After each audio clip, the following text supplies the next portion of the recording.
Nos anos 60, os Beatles eram onipresentes. Você podia ligar a torradeira e tá tocando Yeah, yeah, yeah. Uma das bandas mais famosas de todos os tempos. Não moldaram só o rock, mas praticamente o jeito inglês de ser cool, legal, yes! E de quebra influenciaram todo o resto do mundo. Sério, na época era mais fácil você escapar do imposto de renda do que da música deles tocando.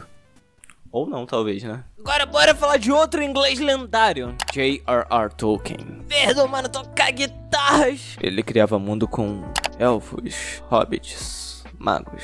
Nomes difíceis de pronunciar. E adivinha?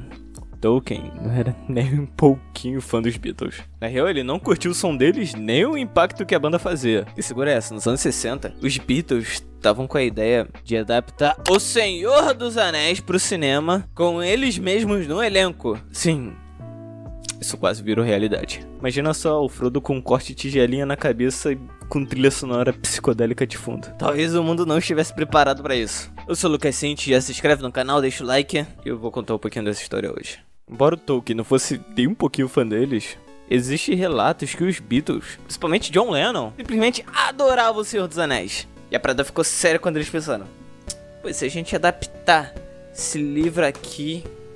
Pô, minha versão de bolso tá surrada, galera. Com a gente mesmo atuando. O plano era o seguinte: John Lennon ia ser o Gollum, Paul McCartney como Frodo, George Harrison seria o Gandalf.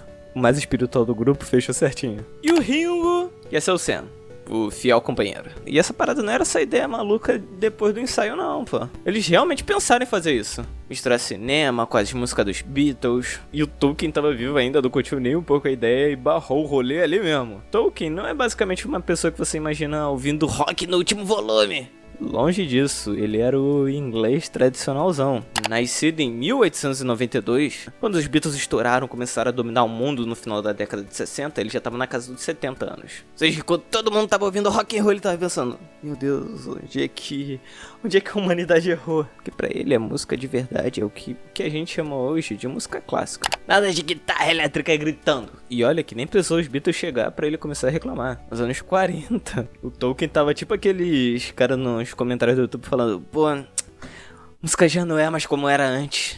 Na carta número 77 para o seu filho Christopher Tolkien, ele escreve: a música vai dar lugar ao divertimento. Pelo que entendi, significa fazer jam sessions ao redor de um piano, um instrumento feito para tocar músicas, como as de Chopin, e tocar ele com tanta força que ele acaba quebrando. Esse tipo de diversão culta sendo chamado de uma febre nos Estados Unidos. Oh Deus, oh Montreal, oh Minnesota, oh Michigan. Que tipo de manias e massa os soviéticos ainda podem criar é algo que só o futuro vai mostrar. Talvez não seja tão ruim quanto o Ocidente.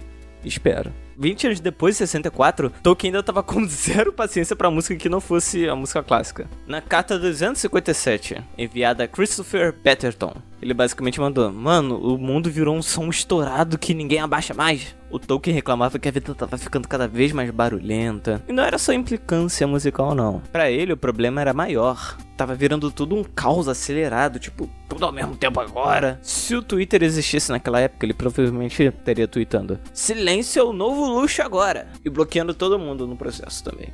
Especificamente ele observou: Huntington não é exatamente um lugar tranquilo. A Samfield Road era uma rua sem saída quando eu cheguei aqui, mas pouco tempo depois abriram a parte de baixo e por um período ela virou um desvio improvisado para caminhões, antes da conclusão da Headley Way. Hoje, a rua acabou virando praticamente um estacionamento ligado ao campo do Oxford United. Quanto isso, os moradores fazem o possível: rádio, televisão, cachorros, motos barulhentas e carros de todos os tamanhos, menos os menores, para transformar o lugar num caos de barulho desde cedo pela manhã até mais ou menos 2 da madrugada. Além disso, numa casa 3 portas daqui, mora um membro de um grupo de jovens que claramente estão tentando formar uma banda estilo Beatles. Nos dias em que é a vez deles de ensaiar, o barulho é simplesmente indescritível.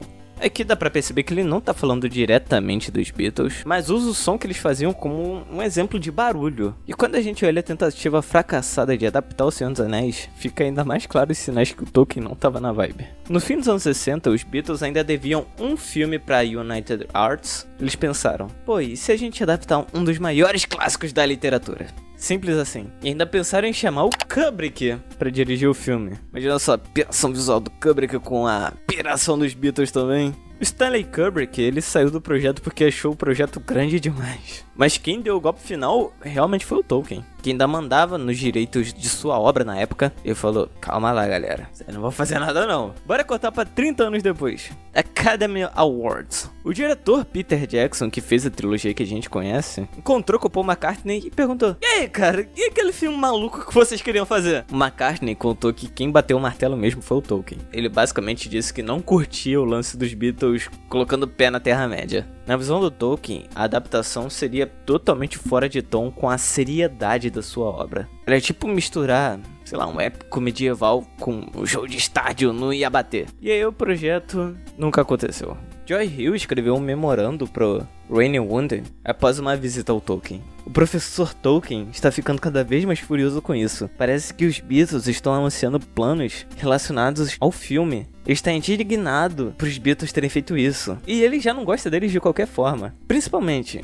ele parece ter uma implicância com John Lennon. Isso também é confirmado em George Allen in Buddha, a Remembrancer, onde ele afirma que ele ficou realmente irritado quando leu uma notícia no Hollywood Reporter dizendo que a United Artists estava negociando os direitos de O Senhor dos Anéis, com a possibilidade de envolver os Beatles no projeto. Tolkien ameaçou se retirar completamente caso isso acontecesse. E mais de um ano depois, eu ainda estava tentando tranquilizá-lo, dizendo que aquilo provavelmente não passava de um boato. Essas citações não vêm de só pessoas que conheciam Tolkien de perto, mas eles estavam bem no começo da publicação de Senhor dos Anéis. E o consenso geral não ajuda muito os Beatles nessa história. Várias fontes repetem que o Tolkien não era exatamente fã da ideia. Teria ficado bem irritado com a possibilidade da banda se envolver com sua obra. Agora, dá pra entender um pouco, não querer que a sua obra vire um musical psicodélico dos anos 60.